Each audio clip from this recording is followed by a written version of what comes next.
Esto no debía pasar en Texas. Un distrito diseñado para ganar acaba de romper el guión, porque aquí está la contradicción. En un territorio que votó claramente por Trump, con un margen histórico, el candidato respaldado personalmente por Trump perdió.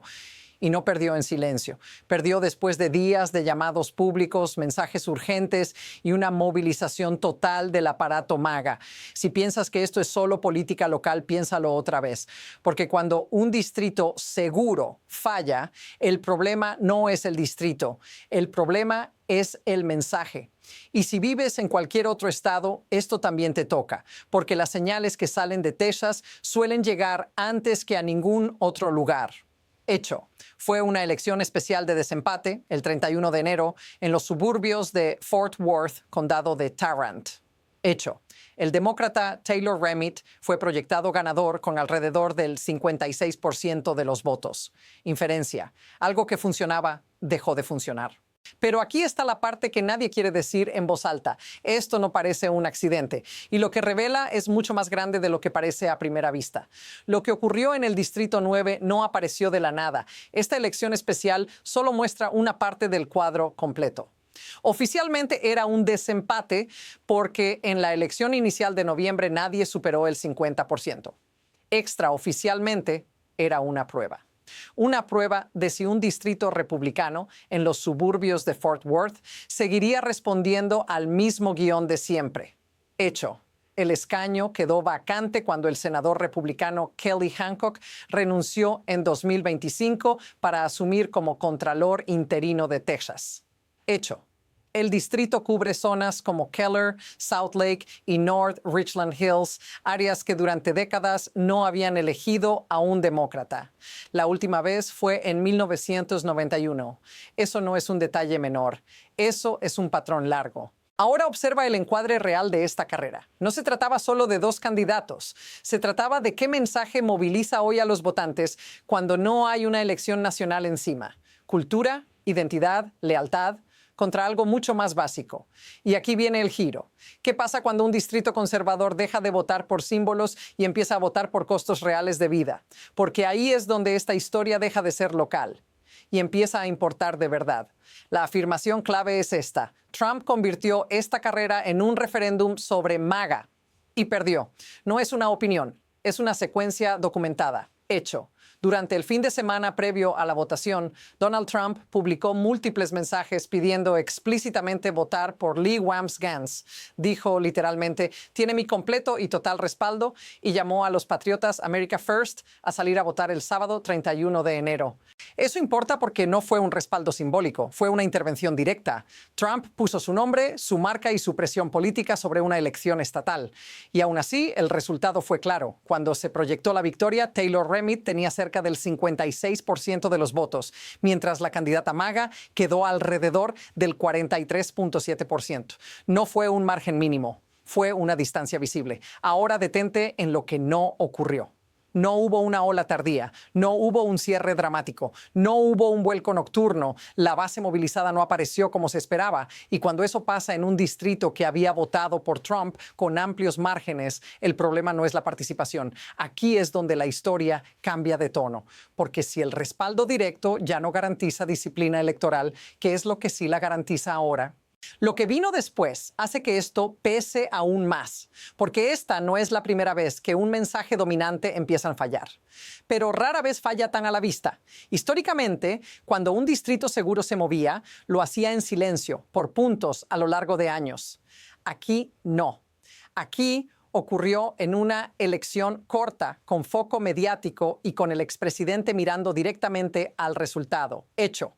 El New York Times perfiló esta carrera días antes y la describió como una advertencia para los republicanos, señalando un posible rechazo a las políticas sociales conservadoras en los suburbios de Fort Worth. Hecho. La propia campaña de Remitt respondió diciendo que los votantes estaban hartos de agendas extremistas y prometió voltear el escaño. Eso no es retrospectiva, eso fue antes del voto. Y aquí está lo inquietante.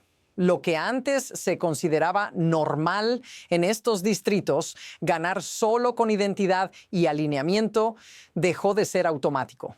La escalada no es solo electoral, es narrativa. Lo que funcionó durante años empieza a sentirse repetido, incluso desgastado. Ahora observa esto con cuidado. Cuando algo deja de funcionar, el sistema intenta forzarlo más fuerte, no cambiarlo. Y ahí es cuando las cosas suelen romperse de verdad. La segunda prueba fue más directa y más incómoda, porque mientras un lado hablaba de símbolos, el otro hablaba de dinero real.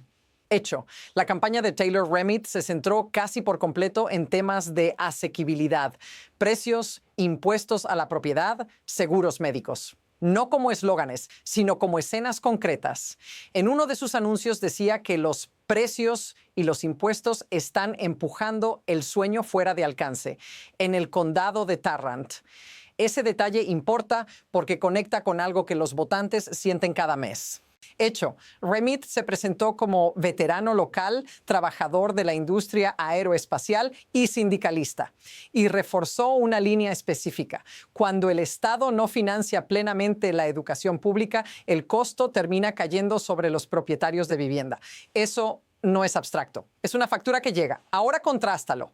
Hecho, la campaña de Lee Wambsgans respondió hablando de millones en dinero oscuro, señalando donantes y acusaciones externas. Mucho ruido, poca vida cotidiana. Y aquí está la contradicción que cambia la lectura. Una campaña hablaba de cuánto pagas. La otra hablaba de a quién odiar. Cuando eso ocurre, el voto deja de ser ideológico y se vuelve transaccional. Y cuando el voto se vuelve transaccional, las lealtades ya no son seguras. Y entonces todo empezó a apilarse, rápido, sin pausa. Primero, el margen. Hecho, cuando se proyectó la victoria, el resultado no fue cerrado. 56% contra 43.7%. Eso elimina la excusa del casi. Segundo, la escena. Hecho, mientras en un lado había un watch party celebrando, en el otro no hubo ambiente de victoria, sino un acto que terminó en silencio incómodo. Incluso la propia candidata republicana habló de volver en noviembre, recordando que era una elección especial. Tercero, el contexto inmediato. Hecho, este distrito había sido republicano durante décadas y había votado por Trump con amplios márgenes. No estaba en disputa en los mapas nacionales. Y aún así, cayó. No por una crisis nacional, no por una elección presidencial, sino en un sábado cualquiera de enero. Aquí es donde la presión aumenta, porque si esto puede pasar sin una ola azul nacional, sin un escándalo masivo, sin un colapso económico visible, entonces la pregunta no es si puede volver a pasar. La pregunta es qué ocurre si esto continúa. Ahora cambia el ángulo, porque esto no va solo de partidos, va de personas comunes tomando decisiones muy concretas. Imagínate estar en ese distrito. Hecho, estás en los suburbios de Fort Worth, pagando una hipoteca más cara, viendo subir los impuestos a la propiedad y escuchando promesas de alivio que no llegan. Luego escuchas a un candidato decir que la razón es simple. Cuando el Estado no paga su parte en educación pública, el costo se traslada a tu casa. Hecho. Remit lo dijo directamente en cámara, que los propietarios terminan siendo tasados fuera de las casas en las que crecieron. Eso no es ideología, es miedo cotidiano. Y cuando el miedo es concreto, el voto cambia de comportamiento, no busca identidad, busca alivio. Ahora compáralo con el otro mensaje. Hecho, advertencias sobre donantes externos, conspiraciones de dinero oscuro, llamados a mantener Texas sano y libre. Todo abstracto. Nada de facturas, nada del supermercado, nada del seguro médico. Aquí está el punto incómodo. Cuando la política deja de hablar de tu vida diaria, deja de sonar relevante. Y cuando eso pasa, incluso los distritos seguros empiezan a moverse. Si esto te suena familiar, dilo en los comentarios. Aquí es donde hay que bajar el volumen y mirar el mecanismo. Porque esto no es solo un cambio de humor del electorado, es cómo funcionan los incentivos. Hecho. En esta carrera, la atención, el dinero y los mensajes se concentraron en el espectáculo cultural, mientras los costos reales siguieron subiendo sin pausa. Eso crea una desconexión peligrosa. Cuando el sistema recompensa el ruido más que la resolución de problemas, alguien termina llenando ese vacío. Observa la dinámica. Un lado apostó a la lealtad automática. Asumió que el respaldo de una figura nacional bastaba. El otro apostó a algo menos visible pero más poderoso. Fricción diaria. Impuestos, precios, educación. No es carisma, es presión. Y la presión constante vence al símbolo ocasional. Pero aquí está la parte inquietante. Este modelo se replica porque es eficiente. Hablar de enemigos externos moviliza rápido, pero no reduce costos. Y cuando los costos siguen subiendo, la narrativa se agota, no por ideología, sino por fatiga. Esto no es una revolución, es un ajuste del sistema cuando deja de servir a quien lo sostiene. Y cuando los sistemas se ajustan, lo hacen primero en lugares que nadie estaba mirando. Ahora la pregunta real es hacia dónde se inclina ese ajuste. A partir de aquí, el camino se bifurca, no en teoría, sino en tiempo real. Primer escenario. Los partidos leen esta señal como algo aislado. Una elección especial, un mal candidato, mala suerte. En ese caso, todo sigue igual. Más mensajes duros, más apuestas a la identidad, más confianza en que los distritos regresan solos. Hecho, ya hemos visto esa reacción antes y suele llevar a márgenes más estrechos, no a correcciones profundas. Segundo escenario, se toma esto como una advertencia temprana. Hecho, este distrito no estaba en juego en los planes nacionales y aún así cambió. Inferencia, si los suburbios empiezan a votar según presión económica y no según alineamiento simbólico, el mapa se vuelve inestable muy rápido, no azul. Inestable, y la inestabilidad es lo que precede a los cambios grandes. Aquí está lo que hace que este momento sea distinto. Esto ocurrió lejos de una elección presidencial, sin pánico nacional, sin titulares constantes. Fue una votación tranquila, con un resultado ruidoso. Eso significa que la próxima jugada ya se está formando, incluso si nadie la admite todavía.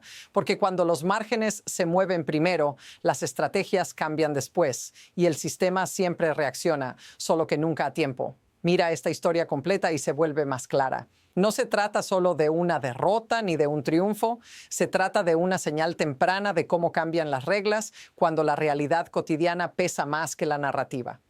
Un distrito que durante décadas respondió a símbolos, respondió esta vez a facturas. Ese es el giro silencioso. La elección no es partidista, es estructural. Cuando la política deja de reducir la fricción diaria, la gente deja de escucharla.